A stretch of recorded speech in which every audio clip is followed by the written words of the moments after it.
Hello. Tina, are you there? I see that.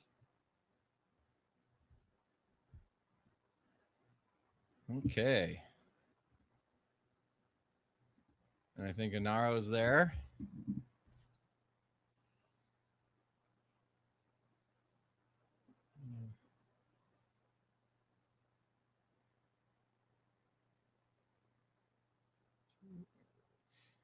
And I was just thinking I'm using actually the wrong technology. I shouldn't have used this stuff. I have a different program that I've been using for another program that I like a little bit better, but for whatever reason, I decided to use this one.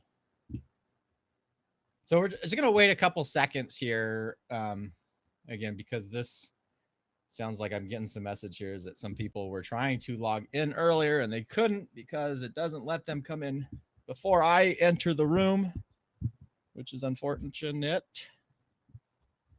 So we'll just kind of sit here for a second. I don't think you got most of you, I don't think, have a lot of questions, or I didn't get many questions sent to me, which I thought was kind of interesting. So everybody who registered should have gotten an email, ask you some questions and things.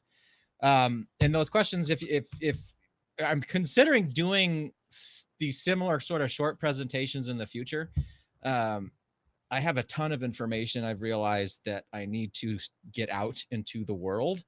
And this is an easy way for me to do it. I enjoy talking to groups, but trying to get in front of audiences and trying to schedule rooms and stuff, that takes a lot longer than normal. So I'm seriously considering doing some short presentations like this one. Not anything super long, but really kind of really cover some details and backgrounds on pain. This one is specifically about back pain and some other ones. So if you guys are interested in that, you guys can feel free to email me at drkevin@straightshothealth.com. You can return some emails to me when you registered, but let me know. And I'll ask again at the end of this particular talk.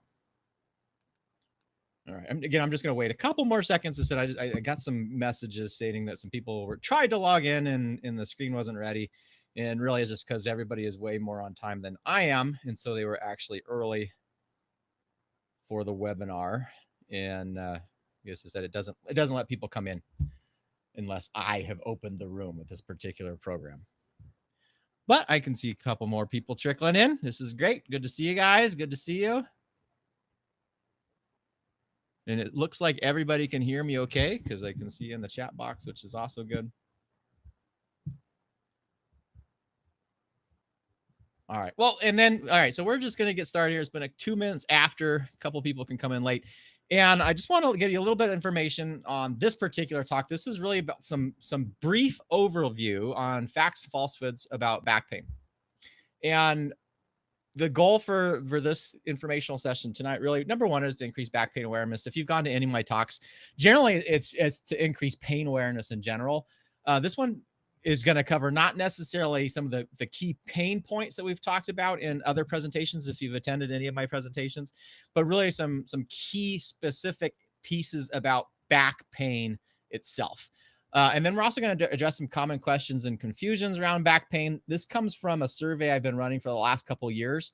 It has been so long, I'm not even exactly sure where I have that back pain survey. It's somewhere at straightshothealth.com, but people have been slowly trickling in and providing some answers there. And it's kind of interesting because I've been taking what people have been telling me through that survey and comparing it to what the research shows. And lo and behold, the research apparently is true because it's my survey is pretty close to what all the reviews on back pain keep saying. And then very, very briefly at the end of this this kind of little talk here, I want to talk about the back pain plan, which is a new program that I've developed. All right, here. So this is just my little medical legal disclaimer here. Hopefully you guys can all see that. This is just a common sense thing. Obviously, whatever we're doing in here, I am not your physician. You are not my patient. Please talk and make all your medical decisions with your medical provider, et cetera, et cetera, et cetera. Just use your common sense on that. All right, so who am I? Most of you know me. For the few who don't, I'm Dr. Kevin Cuccaro, and I really do have sort of a before and after. People have these before and after things. And mine comes from my training in pain. So my background is I trained in anesthesiology at the University of Chicago, did a pain medicine fellowship at the University of Michigan, both fantastic institutions, really enjoying them, learned a lot of great information from both those places. I think University of Chicago really taught me to ask questions and to think about things in in many, many different ways.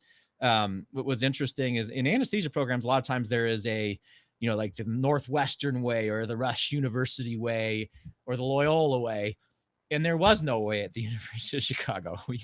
It seemed like every single attending had a different way that they approached anesthesia. And it drove me absolutely nuts at the time, probably drove most of my co-residents nuts when we were starting out. But what it really did is it made you learn that there was multiple different ways to approach multiple different scenarios. So you ended up with an incredibly diverse tool set.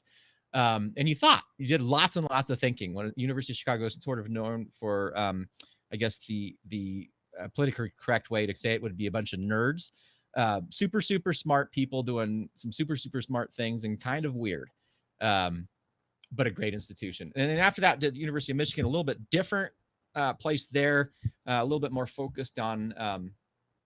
I would say more specific type of pathways that they kind of did. But they were really looking at outcomes and trying to make sure that you understood what it was you're treating. Really, what is the goal that you're trying to get out of any sort of treatment that you're delivering? And so those definitely had an influence on me when I went into the military, where I served as associate program director at Naval Medical Center San Diego. Very diverse patient population and very diverse group of clinicians. 6 other fellowship trained pain specialists, all in the same place, in a group practice model where I may see a patient, somebody else may do a procedure, somebody else may follow them up after that. Kind of drove me crazy at the time. But again, you couldn't hide your results. You saw what other people were doing. When somebody said, oh yeah, my patient got better, well, you knew what better meant to that physician, because you could see it. You could see it in the paper, on the paper, and you saw it when you followed up with those patients when that particular person was not available in clinic. And it was quite interesting to see just what people considered better. And I'm just going to define for you. I know a lot of you have heard this before. What better to me is this. Better means if you are helping or treating somebody, then they should be getting better, meaning they are more functional, they're back to life, they're with their families or with their friends. They are on less medication, not more. They should be requiring less and less medical intervention, not more and more medical intervention. And quite frankly, I wasn't seeing that. In the military, great group of people. We were not financially incentivized to do anything. We did a lot of injections because we believed in injections. And yet I saw some people who were extraordinarily aggressive, who were really interested in let's find out where we can put a needle on this patient. There were a couple of us who were extraordinarily conservative, who were like, where is an injection, or if an injection is appropriate for this patient? And wasn't convinced that our outcomes were as good as I would have liked them to be. And being a physician, when we're all arrogant, I assumed that it had to do more with the model than anything else.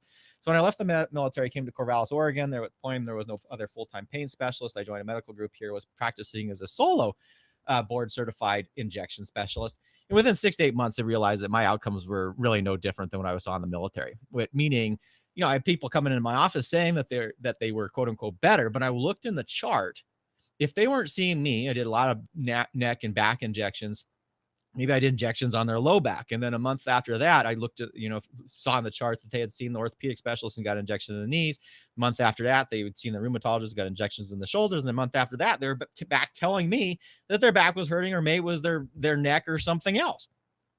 And even though they said, I feel so much better, Dr. Cuccaro, when I looked at the chart, all I could see was this game of whack-a-mole where we're kind of injecting one area and all of a sudden also the pain somewhere else. And it was extraordinarily frustrating. And it's certainly not what I went into medicine to do. And so I went back and did what we all should be doing if you're in healthcare. And I started looking about the research and the data. And what I saw, quite frankly, was shocking. Fundamentally changed my practice, made me question basically everything that I had learned. Certainly made me question some baseline assumptions about pain, and transformed really me and my practice. And I am quite proud to say I am a pain specialist now. I am not an injection specialist. I haven't done an injection for persistent pain in over 5 years, but I do know pain really, really well. And we're going to kind of talk about that very briefly throughout this particular talk. But when it comes to pain, I know it. I know the research. I know how it's constructed. I know a lot of the ins and outs behind it.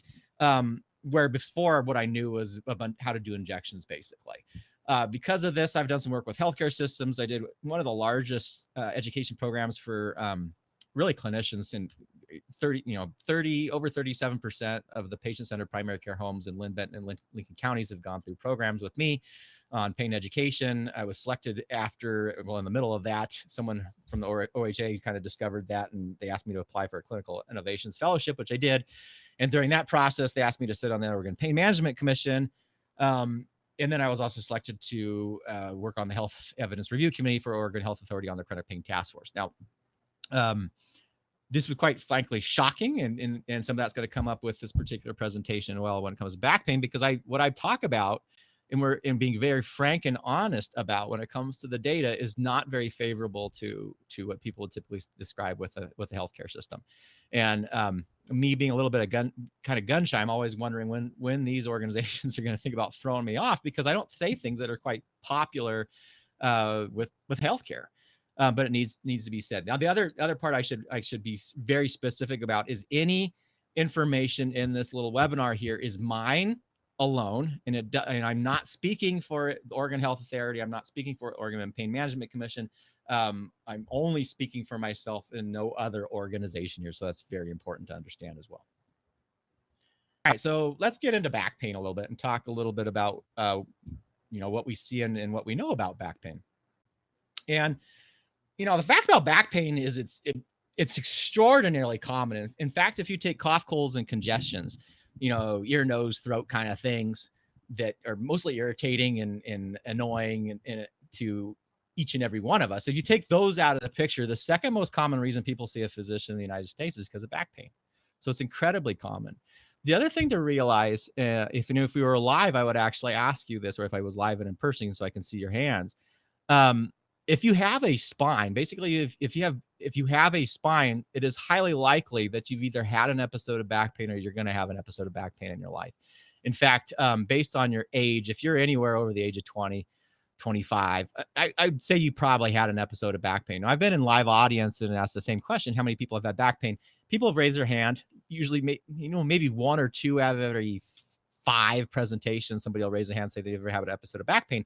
And quickly, by looking at that person and looking at their age, it's pretty easy to determine that there's a good chance they actually had back pain at some point, but they probably forgot it. And we're not going to go into that now, but that forgetting, having an episode and then forgetting, is actually really important when it comes to things like persistent pain. Now, the other thing to kind of realize too, and I put this in a number of years ago because I was frustrated with all these talk that, there's all this stuff going around. And you'll see it again in a couple slides when we talk about all these uncertainties surrounding back pain. But there was this myth that somehow there's these areas of the world that nobody has back pain, like sub-Saharan Africa or these small valleys in India or whatever, where everybody has perfect posture. And because of this, they don't have back pain. And it is not true. It is not true. I don't know, that may be anecdote. People have maybe walked around there. But when you look at the research, when you're looking at the global data on back pain is universal. Every culture, every continent, every country has back pain. What is very different, though, is the disability rates. And when you look at the disability due to back pain, this is very much a disease of the industrialized world, and very much you can associate with higher countries with higher socioeconomic development. And so it's very interesting when you look at it is the places that have supposedly the best healthcare actually have the highest rates of back pain, chronic back pain disability. And there's a reason for that, which is kind of interesting, but I can't remember if we're going to get into that in this particular talk. Now, other things to know about back pain: it's the most frequent reason for workers' compensation. I've been doing some speaking with some industrial insurance events and large events with that, and it's very interesting to me. I go talk at those events and they end up emailing me back and saying, hey, can you come here, and you need to talk about this and this, because they recognize that this is such a big problem. And if you own a business, the thing to be concerned about is back pain, because that's probably the most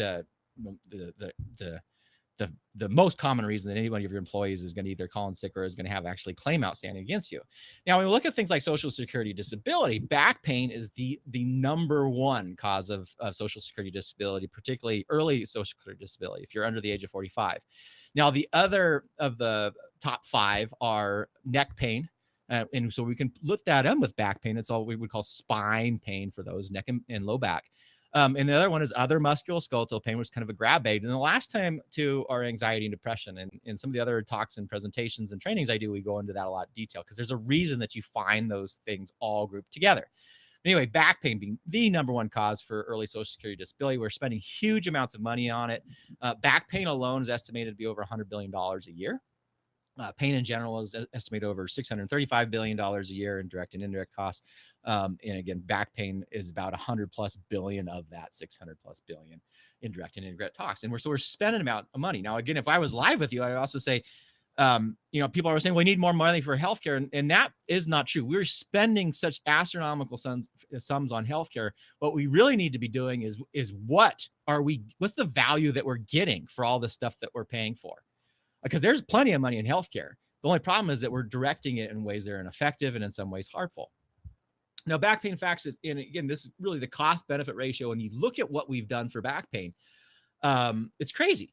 Now, when I'm speaking to clinical audience, particularly again, physicians, primary care physicians, things, I like to remind them that when someone walks into your office and says, you must do something to me, and sometimes they'll say, do something for me. But generally, the expectation is do something to me. If anybody walks into an office and says, you know what, I want my doctors to do something to me, there are only 4 things that we can actually do to you. And those 4 things are, we can either look at you.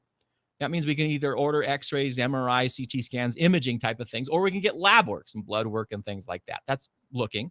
Now, we can either cut you. That would be surgery. Either we can do the surgery, we refer it to a colleague who does it. We can poke you, which means we can take a needle and stick it somewhere in your body, or we can refer you to a colleague who does that, or we can drug you, meaning we prescribe a medication. But those are the only 4 things that we can actually do to you. Now, if you're an osteopathic physician like me, then theoretically you can also pop them as well, do some manipulation, but really it comes down to looking, cutting, poking, popping, and drugging. And when those are the tools of your toolbox, and you have an expectation that you must do something, and you have people walking into your office saying you have to do something, lo and behold, you do lots of some things. And in back pain specifically, when we're looking at MRIs, and in this scenario, we're looking at what we call non-specific low back pain. In those situations, this is imaging that is not appropriate. And yet, despite every major back pain guideline saying we shouldn't be ordering all these images, we order more and more. That increased about 300% in a 10-year period. The procedures, the stuff that I did, increased actually over 1,000% on some of those procedures, so 130 to over 1,000%, depending on what specific procedure was done. As we train more, quote unquote, injection specialists, we have more and more procedures being done. Surgeries for back pain have increased over 300% in a 10-year time period. What was absolutely shocking, though, is when you look at the really scary fusions, the one where they flay you open, then the front and the back do these stage procedures, multiple levels, multiple spinal levels. We're talking 3, 4, 5, 6 spinal levels. Those highly complex, and the surgeries increased over 1,500% in a 5-year time period. It is exploding. The rates of spinal surgery is absolutely exploding, which is quite shocking. And then lastly, opioids. Which is on the tip of the tongue because of all the news and the opioid epidemic. And I want to remind people, we don't necessarily have an opioid epidemic. We have the source of that is pain. People don't go around just writing opioids because they love writing opioids. They wrote it because there was this idea that there's massive amounts of pain in the world and that somehow opioids were a great treatment for it. So yes, we have a problem with opioids, but we have to recognize that the underlying reason that stuff was written and prescribed was because of pain. Now, opioids specifically for back pain, this is older data, but they increased over 309% in the Medicaid population for over 10 years. The rates overall for opioids, for pain in general, not back pain specifically, have increased just phenomenally, 690% between 1996 and 2004. That number doubled between 2004 and 2011. But that was just the number of prescriptions for opioids that was actually written. The actual amount of drug per prescription increased 1,448% in that same time frame. For now writing more prescriptions, we were writing a huge quantity of drug per prescription, much, much greater than ever before. So much so that the United States is now we have about 4 to 5% of the world's population. We're consuming 80% of the world's opioid supply. So yeah, it's a big deal when we're looking at opioids. But what did we get for all this stuff? Now, if you look at back pain specifically, despite more and more and more intervention, what we find is more and more problems. So disability rates for back pain have not decreased. They've actually increased. In places like North Carolina, they tripled. Complication rates have not decreased. It was not unexpectedly. As you do more of this stuff, the complication rates kind of have increased. So even things that I used to do when I was doing injections, well, this is less invasive than surgery. You're still sticking a needle in somebody's body, sometimes in very, very deep places, and some where there's some fragile structures around. And in 2012, we killed over 70 people when we injected steroid that was tainted at the factory. And when you look at what the data on these procedures and their outcomes actually are, every single one of those was really an unnecessary death because these procedures, again, the data associated with them are not good. And yet we do them anyway. We're spending huge amounts of money on this. I used to kind of be a little bit gun shy when I talked about cost because for some reason in medicine, we don't like to talk about costs, at least in the physician world. It was, whoa, I'm a physician, this is my patient, and we shouldn't have to talk about costs. And you know what? I don't even know how much the things that I do because I don't even want to think about it. Well, we all need to be cognizant of how much this stuff costs, whether you're a physician or if you're a patient, because unless you love having high premiums and premiums that seem to go up every year, if we're not restraining costs, premiums are going to continue to go up. I mean, the value for our healthcare dollar in the United States is absolutely atrocious. In my own family, you spend over $900 a month in premium costs, and we don't ever see a doctor, nor would I, unless someone was dying. And the reason we are very lucky in my household, because we don't need to, because we have healthcare providers in here. But for people who don't have that resource, we're spending huge amounts of money going in and what you get for that is really nothing. So we need to kind of restrain this stuff. And we have plenty of money in healthcare. What we need to do is stop paying for stuff that doesn't work and redirecting those funds either back to your pocketbook or into therapies that make more sense.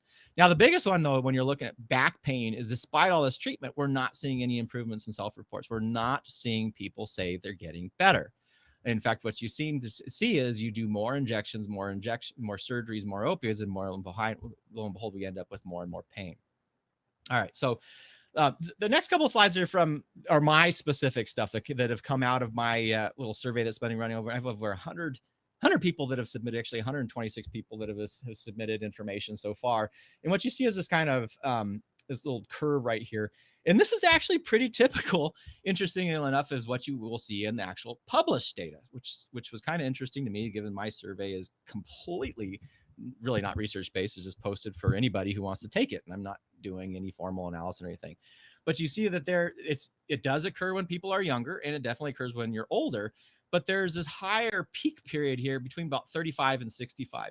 And so what we see when we're looking at pain, back pain specifically, peak intensity seems to be most prominent between the ages of 45 and 65, and then it seems to diminish from there. Interestingly, though, almost all ages have it. In fact, anybody over the age of 10, and teenagers have back pain. Older adults have back pain. So everybody has back pain at some point in time. But again, what is kind of key to remember with this is that peak intensity, if pain and back pain was due specifically to aging and structure, we would predict that the older you got, the more back pain that you would have and the worse would you get. And we don't see that. Again, it seems to peak between 45 and 65, but then it seems to go down after that age. So it doesn't seem to be completely related to aging and structure. In fact, there's some other variables in there. Now, sex on this, it's about 2/3 to 1/3 women. And maybe some people weren't aware of this. I was kind of shocked when I started looking at this. This is more common in women than men. Now that it is a little bit more persistent pain in general is a little bit more common in women than men, and we're not exactly sure why, but back pain specifically. And so why this is, again, whether that female predominance, not quite sure, but the myth of back pain being sort of the man thing, the manly thing, these guys are out working hard in the fields and they're the ones who get it, doesn't seem to be necessarily true, since more women have back pain than men. Other things I asked about on my specific survey is I always ask them how long people have had pain, and it seems once people have had persistent pain, it seems to stick around. The vast majority of the people in my surveys had it for greater than 7 years. I think the most I had one person who probably really should have been taking my surgery, but they had only had 2 weeks of back pain. That would be kind of an acute entity. But the other lowest one was about 3 to 6 months. But most of them have had it for a number of years, and again, most commonly 7+ years. So long periods of time living with back pain. And again, that's what the research reflects as well. If you look at, again, the number one cause for disability is low back pain. And we have a lot of people who have had it for years and years and years. There's huge numbers. I think it's like 60 million years they're estimating of people living in back pain when you look at the numbers of people who are afflicted with persistent back pain, as well as the number of years that they're living with it. Now, this one was specifically interesting to me. And I asked, how long do you predict that you're going to have back pain? And the vast majority of people say either forever or they don't know. Now, what's kind of interesting about this is when we start looking into sort of the nitty-gritty details of back pain, expectations have some really kind of key variables and are very important when you're considering what's going to occur with back pain. In fact, there's some workers' comp data that suggests the two questions that you can ask, like some of the two biggest questions that you need to ask pretty early in the course. Are you afraid to move because your back pain is a big one? If people are saying yes due to that, you kind of want to explore that a little bit more, but that's a big yellow flag warning. But the other one was, do you expect to get better? And what they found was that people who said, I don't expect to get better, lo and behold, were 2 to 3 times more likely to not get better and be still on disability with back pain at the 1 year mark. And that association tightened closer. So this was not them asking people with a work-related injury and back pain 2 months or 3 months or 4 months down the line. That association got closer the closer it was to the onset of the pain. So within 1 to 2 days, if people had an episode of low back pain, was work related, and with the first 1 to 2 days, those people who said, I don't expect to get better, lo and behold, they were significantly less likely to be better than those who didn't, or who said that I expect to get better. So these expectations are important to understand. And so when I hear people say, I expect to have back pain forever, to me, that is quite concerning. Now, what have you been told? This was another fascinating one to me. Most commonly, people are told it's the disc, those evil discs in your back. So bad because they seem to ooze pain pus everywhere. They're degenerative discs. They're causing their back pain, or the bulging discs, or the herniated discs, or the slip disc, or discs don't slip, but whatever. I know this is common terminology, but physicians certainly shouldn't be using this stuff. But discs were number one. And then a lot of people have been told this because they have arthritis. Spondylosis is really kind of arthritis in some of the little joints in the back. It's kind of similar. Scoliosis, which is simply a curvature of the spine, or stenosis. And people were told that these were all, quote unquote, the cause of their back pain, where the back pain pus was oozing out of. Now, there are also some others as well. Sciatica, which is sort of, it doesn't really tell us anything because people use that term for everything. So once you start using a term for everything, it doesn't seem to mean anything. Sciatica kind of is supposed to refer more to pain that's going down the leg. Sacroiliac joint, this one's getting rising in popularity again. And my suspicion is because there's a medical device company that has a fusion procedure related to the sacroiliac joint, who's been very, very aggressive in the last 3 to 4 years, trying to say that that's where 30% of all back pain is oozing like pus out of. Interestingly, we fused SI joints, 60 years ago, and the results were crappy then. But they're bringing this back again, and they're looking at it literally as a gold mine. In fact, I just was reading a journal article in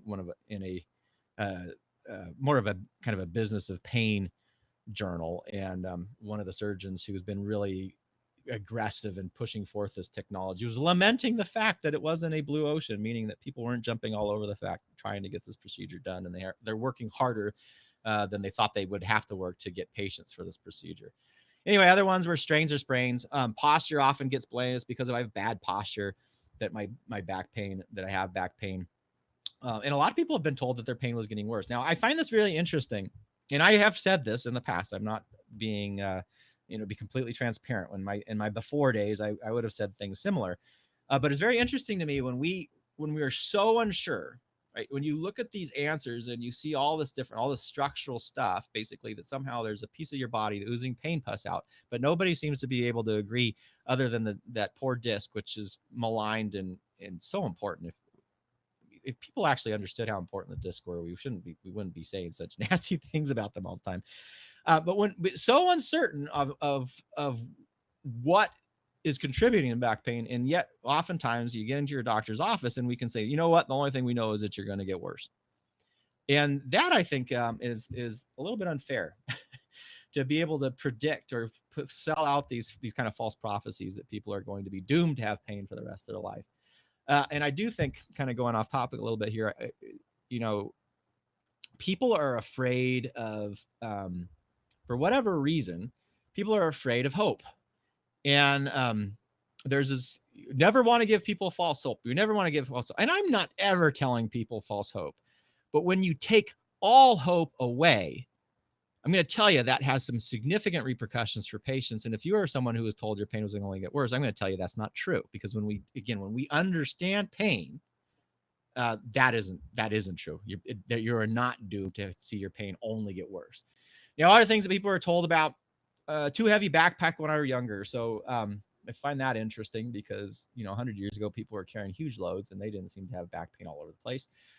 This person was told it was the number of pillows that they slept on. That's kind of interesting because I haven't been able to find any association with pillows and back pain.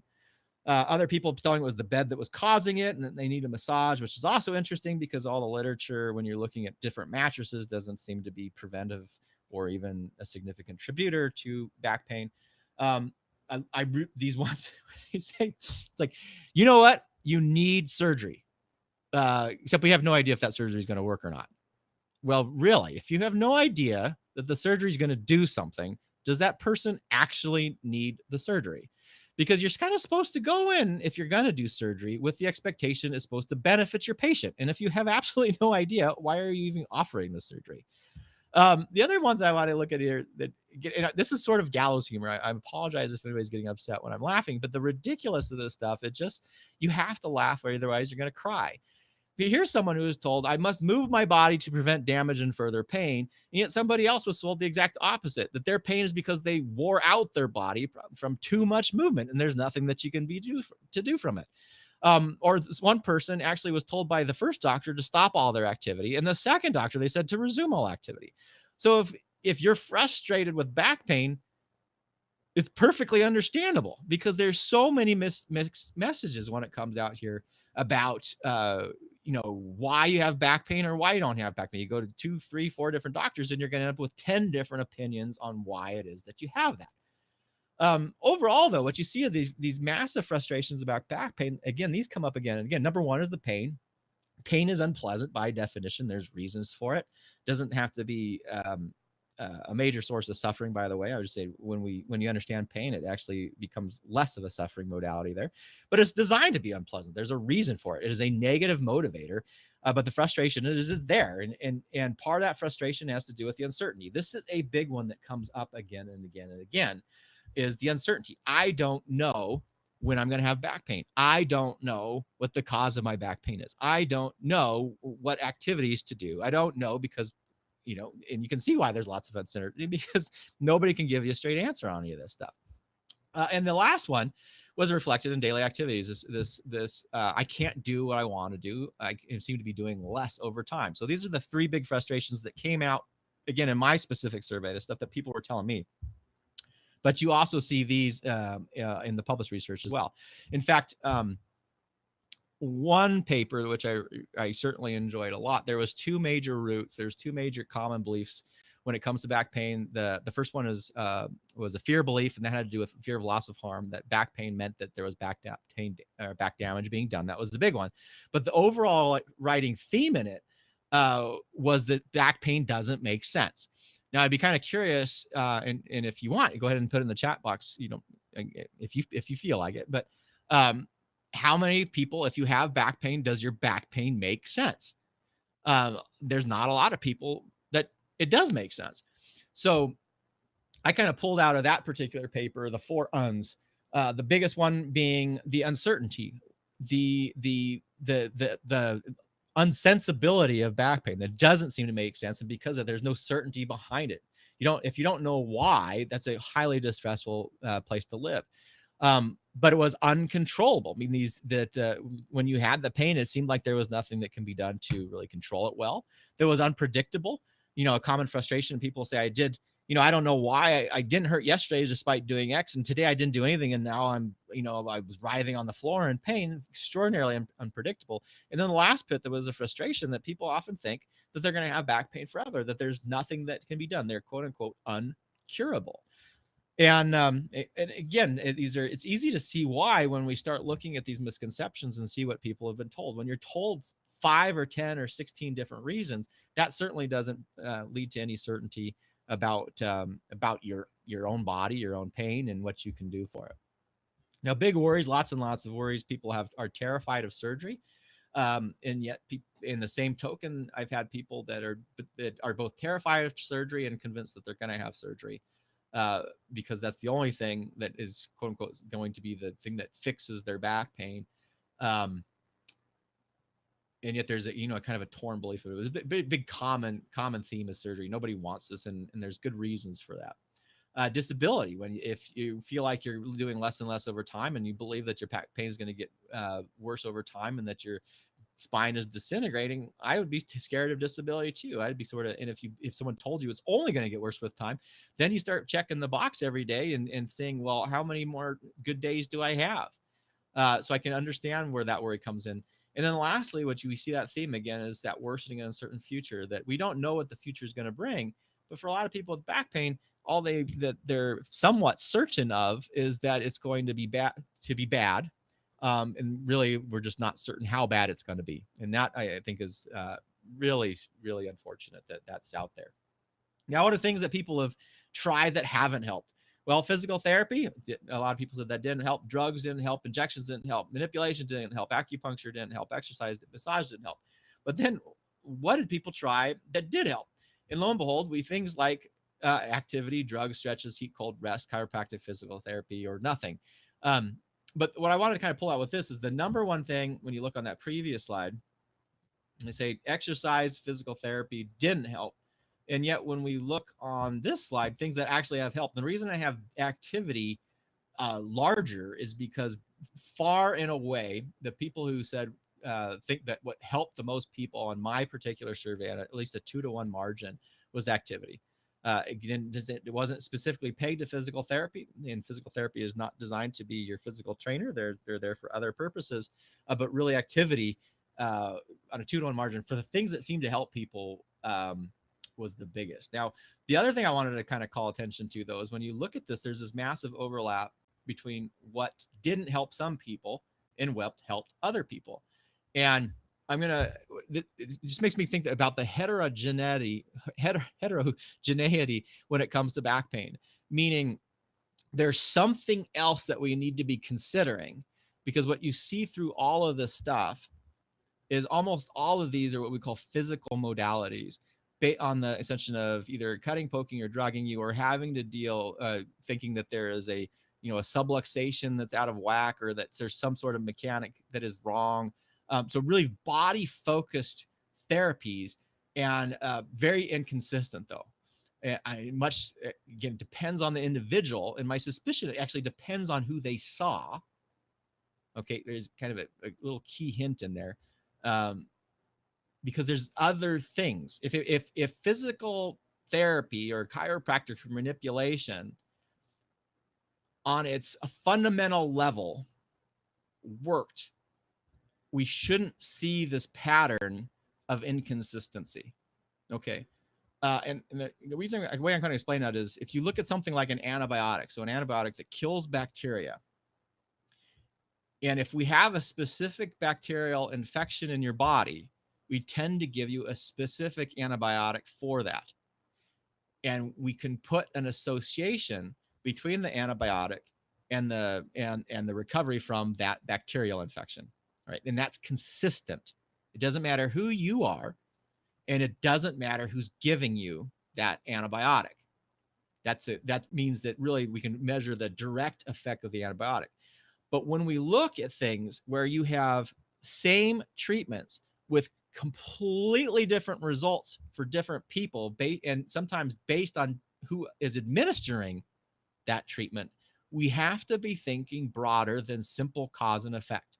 We have to start looking at what we would call indirect effects and other considerations that may be involved in the construction of back pain and how that back pain is actually created.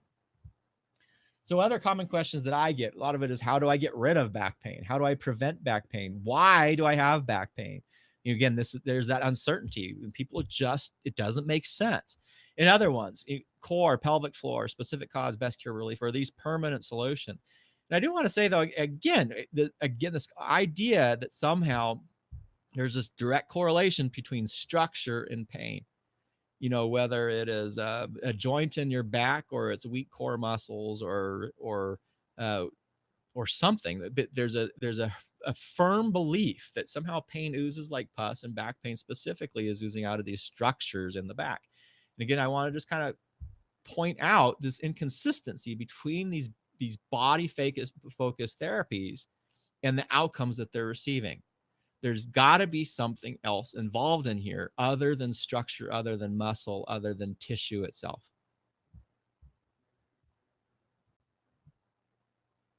All right, so I'm going to kind of wrap these up. Again, this was a much quicker presentation for me. Wow, only 40 minutes. That is really good for me.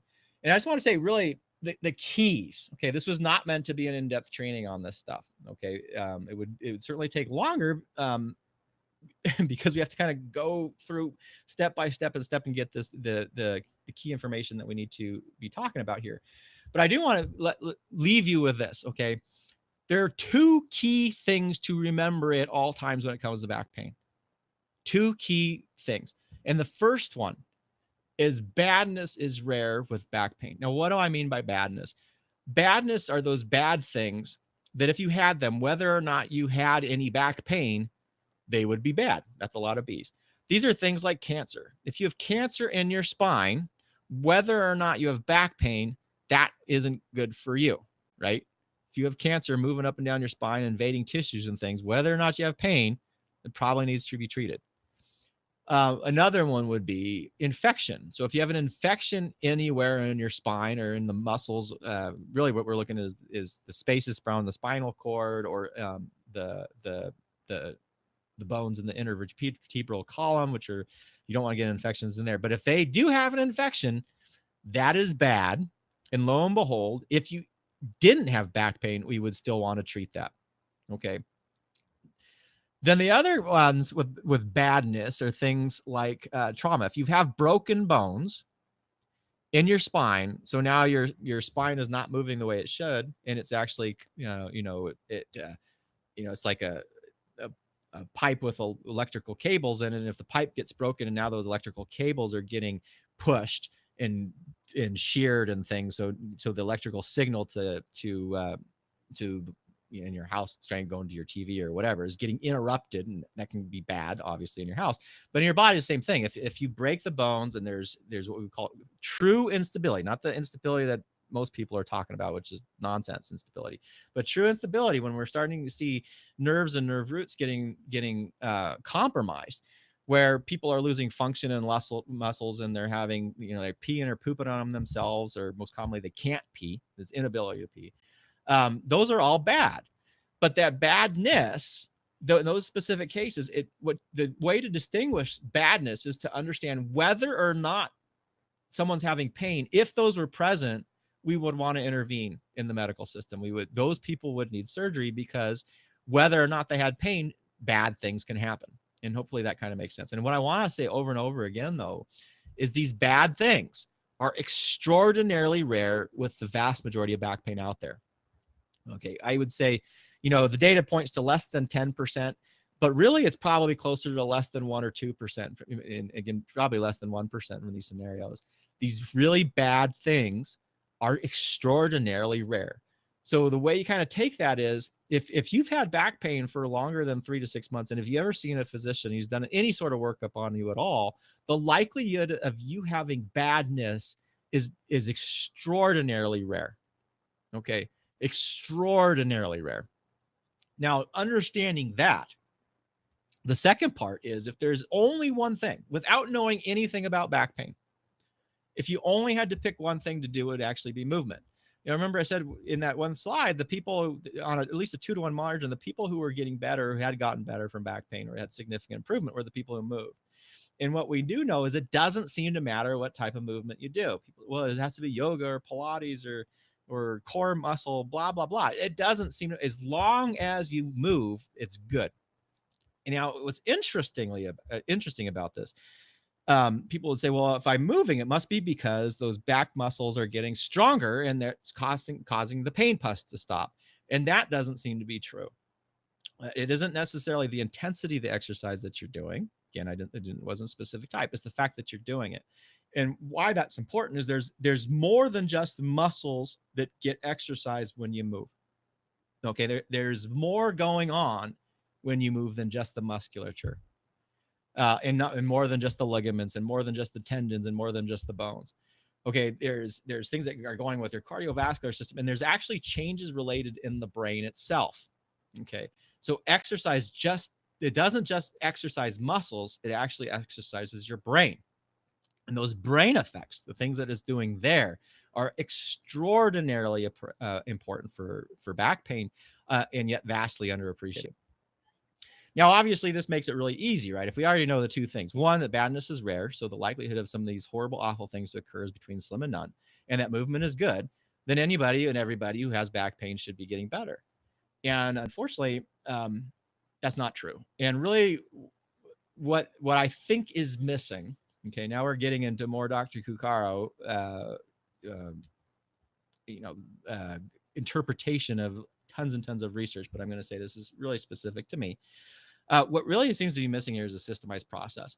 And what I mean by a systemized process is a systemized process that looks at every aspect and how back pain is constructed, looks at what the data on back pain is, and then takes those together and pulls people through a process that makes sense, that works on all the different variables and contributors that are present and are involved with the construction of back pain.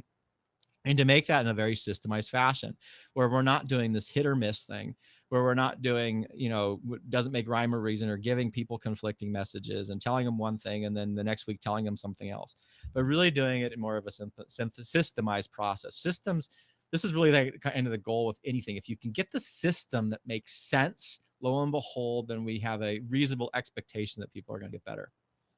And so for this, I just want to kind of introduce you again. I'm going to take some questions here, but I just want to kind of put this out here. This is something called the Back Pain Plan. This is my own program that I created. This is actually a variant of a program that actually took people through about 3 or 4 years ago and had some really good success with this.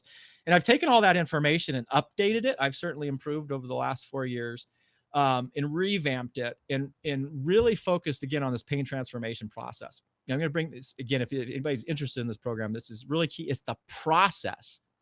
It's an intent, that process and intent behind that is really key to back pain, and it has been it really has been missed. If you I've looked at a ton of different back pain treatments, back pain methodologies, and almost none of them have any sort of systemized process behind them.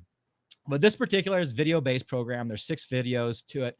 5 of them are instructional. One of them is an overview. It provides an introduction. It kind of is a, welcome to the program. This is how to get the best benefit out of it, kind of a thing. But not a huge amount of information. This is not 12, 13, 14 hours like some programs that I do. The way this is going to be set up is 1 video each day. Ultimately, this is how it's going to be. And I'm saying ultimately how this is going to be because there's a caveat on this. It is 1 video each day. Now, the reason this is broken down in this is it's easy to consume 1 video every day. Okay, everybody's got time to do this. And each video has a specific task associated with it, something that the video introduces that you are designed to do. We can call it homework, but it's really a task, and these are not hard to do. They're very important to do. They're just not very hard to do. And then lastly, those 6 videos, then kind of chart their progress over the next 30 days. The whole goal of this is to get people to do these very specific tasks over the next 30 days. and see what occurs with it. Now, if you follow the process, I'm remarkably confident that the process can provide benefits to you. I can't guarantee anything, obviously. Nobody can guarantee anything. I can't cause any false prophecies, but the process makes sense on many, many different levels. Okay. Now, I said that caveat though. This is how I'm thinking that I want it to end up. It'll be easier to consume. But what I would also consider doing, and I'm going to put this out for you guys in the next couple of days for people who are watching the replay, is I'm thinking about doing a live version. And what the live version is webinar based training. They're very similar to what we're doing here, except they're a little bit more interactive. I know some people on this who've in here have actually been on some of my programs. But what I like about the live version is it when I'm talking to the screen like this, when I know people are listening, that I can see you guys and say, well, I can't see you, but I know that you're there because I see your little numbers. It makes it more real for me, and it makes it easier to talk. And the other nice thing is that if there's questions that come up, we can answer those and incorporate them. So it makes it a very much stronger program. So if people want to do this and are interested in what I'm going to ask for those who enroll is whether or not you want me to just have the standard format where we're doing the 5 videos. It's really like a week where you go through those videos and then you do the process on your own, and we kind of follow up over the next 30 days, or where we do a live version where I'm actually delivering those instructional videos live on a webinar at agreed upon time for the most number of people. So I can't guarantee that it will absolutely fit your particular schedule, but there will be recordings and you can watch those, and I'm pretty able to respond to those things. And the other nice thing with this particular version for this is you have direct email access to me. This is not something I do with everybody, because I'm kind of a private person. I kind of keep myself where I am, and so I'm pretty limited on direct email access, particularly when it comes to this stuff. But with the programs, when I'm running a program, I want people to email me. I want people to ask questions within reason. There's some huge caveats on that, which are detailed in the program itself. You can't ask specific medical advice. You can't ask for, anything that implies, you can't say, hey, this is what I have, what would you do? Because it's a big no-no when you're looking at state medical boards in proper care, unless I can actually see and examine you and are treating you as a patient.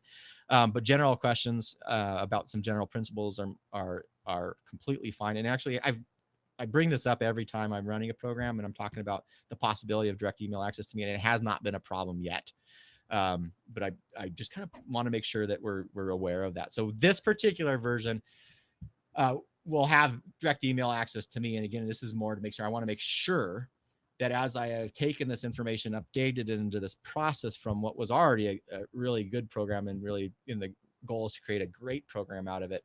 I want as much feedback as you can. So this particular variant is going to have that. Now it's called the Back Pain Plan.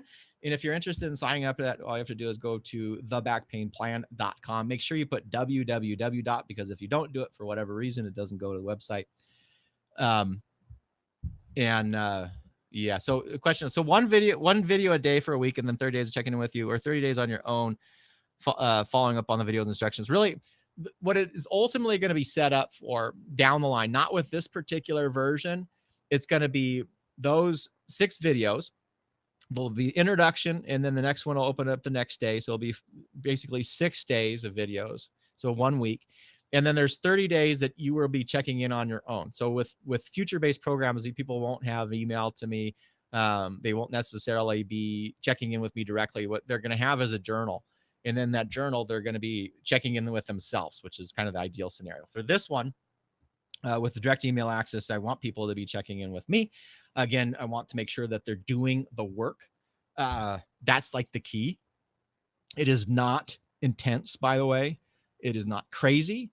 And I did that intentionally because there is absolutely no reason for someone to not do the work. Okay, I've taken all the excuses out of this, and if they don't do the work, then it's highly likely that they're actually not going to get the results, because the reason the work is in there is because that keys in and it tightens things up, and it's the whole purpose of the program. Like if you went into any sort of training program, if you went to a cooking school and you never actually chopped any vegetables, and 30 days later, lo and behold, you still couldn't chop vegetables despite looking at pictures of it, There's a reason for that. Now, with all my programs, there's always a guarantee. I don't, my thing is I want results. This is not a, this is, it's not a money thing. If I wanted to make lots of money, I would go doing injections again. If I want to make lots of money without helping people, I would be doing injections. This is really getting results for people. And so if people are doing the work again, I always offer guarantee, always get 100% money back guarantee on this stuff. So that's kind of key. But yeah, that's a good question. So really, it's one video a day for the week, then and then really their journal 30 days. But with me, with this particular variant, I want to hear from you. So I would like and encourage people to check in with me every day, and we'll monitor that process. Now, we also might do some bonus sessions. I always I love talking and training. So I'm totally okay with doing things like that. So, all right. So that's just the back pain plan. And I want to kind of put it in there. And the reason, again, why this was developed is more because of a frustration when it comes specifically to back pain. I have some longer base pain programs that are much more in depth. They're I would call the master's level programs when it comes to pain. This one doesn't go into the explicit pain detail, the nitty gritty they do in a lot of my programs. This is specifically for back pain. This is for people who are like, I don't need to know all of that, all of the intimate details when it comes to pain. What I really want to do is just get better. And this is designed to do that. So that's the goal here. Now, if you guys have questions, feel free to chat, put them in the chat box. Don't put them in the question box because I don't know how to, actually, I'm just going to turn that thing off. I think I can turn that off because it's hard to see for me. And then lastly, I also, if you have questions, feel free to write them in. But I also want to ask you guys again, like I did at the very beginning of this talk, is if you guys like this sort of format, and you're interested in hearing kind of a brief overview of these topics. Again, this was about 30, 40 minutes, which is short for me, kind of nice. Although hitting the hour mark there. There's a lot of stuff I would be happy to talk about. They probably won't be, they're not going to be like in-depth trainings or whatever. That's way too much work for me to do just to, talk for 40 minutes because number one, you can't really do it in an hour to do a significant change. You're not going to do it, but I do doing those. Okay. So John's got a question here. If a person has recurring chronic pain, what clues can a patient look for to distinguish if there is a tissue issue and proceed to pursue a remedy within the other two factors of the pain triangle? So John is actually referring to the pain triangle, which most of you are probably familiar with, but the pain triangle goes with how pain is constructed. And really what you're looking for, if you have the key, if you have a persistent pain and when you need to get concerned in general is if it changes. Okay, if your pain has a significant change, either in location, intensity, or other characteristics, in those situations, you may want to have that checked out. Okay, and the question that you use when you go in to see your primary care provider is, hey, my pain has changed. I'm concerned that maybe something is different. Is there any sort of bad things that I need to be aware of? And those, again, you have to be very specific on that. You're worried, cancer, infection, something broken, inflammatory disease, autoimmune diseases and things, which are a little bit rare. And if your physician is thinking in those exclusionary factors, that key is hearing that the pain has changed and it moves into physical exam row when we're looking for that. Okay. So that is a major indicator is it changed? Okay. Other things to look at in general, and coming from the medical kind of research. Again, these are not super specific, by the way, but we call these red flags, but they're not very, very specific when it comes to badness. So what I'm saying is these are things to be concerned about, but if this is occurring, it doesn't mean that you have it. But these are things like weight loss. So big weight loss. If you have over the age of 50, you have a history of cancer and you have a new episode of back pain that persists for anywhere from 4 to 6 weeks, that may be a concern. If you have a history of cancer plus weight loss, so now you're losing 20 or 30 pounds in a month and you're not trying to, that is something that you need to have evaluated. All right. Anytime that you have loss of function. So if you can't move your leg, that is something you go to the emergency room for. If you're having loss of bowel or bladder activity, again, you're peeing or pooping on yourself, or you suddenly can't go to the bathroom, you can't pee, those are things that you go in urgently to, or emergently go to the emergency room. Okay. So they're not something that just, generally the things that when it happens because they're really damn scary.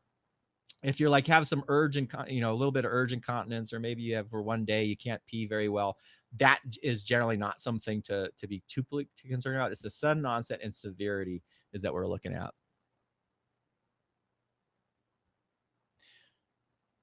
Changes in pain though are not changes. No. Though, yeah. So the changes in pain though are not changes in the pain of the day. Really, it's changes in the nature of the pain itself. So if you have back pain and your back pain is always, just at your belt, the area of your belt on your backside there, and it's it's always in the same area and it's always the same characteristic. Maybe it's sort of tight and grindy and it's always about a 6, and then sometimes it spikes to an 8, that would not be something that I would be concerned. Even if you had a flare of pain, if it's the same characteristics, same location, and similar to previous episodes, I wouldn't be concerned about that.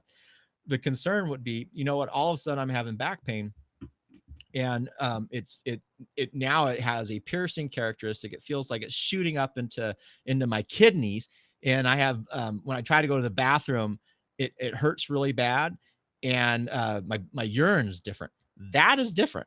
Okay, that is, now we're saying, whoa, there's some different characteristics there, and that is when I'm like, oh, okay, that probably needs to be evaluated. It still may be nothing. Okay, but that was when we have a medical system for a reason. We're very good in the medical system of excluding horrible, awful things. But so I would put that out there. That's what I would be considering. All right, guys. Do you have any other questions about any of this stuff? Again, this was hopefully short and sweet, although we still went an hour. I am apparently very good at talking. So if you're interested, back pain plan, remember the www dot, for whatever reason, you can't do that. If you don't put that in, it's going to go to a bad website. But www, the back pain plan, there's not a lot of information there because it takes a lot. Typing all that stuff and making that stuff pretty is not easy for me. I am not a tech guy. But if you have any information or if you want any more questions, just feel free to email me, Dr. Kevin at straightshothealth.com. In fact, I'll put that in the top box right here. Dr. Kevin.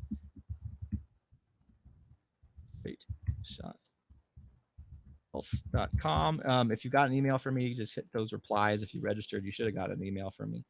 And with that, I'd love to have you. It is a fantastic program. This is going to be, I really enjoy these kind of training things, and there's nothing else like this out there. That's one thing I can guarantee you. There's absolutely nothing. The stuff that I do, regrettably, there actually isn't a lot of other people doing this because I don't know why. I just don't think they're there yet. They're kind of messing around with a bunch of silliness. So, all right, guys. So thank you so much for being here again. If you have feedback, questions, or whatever, feel free to email me. Love to see you in the back pain plan. And until next time, stay well.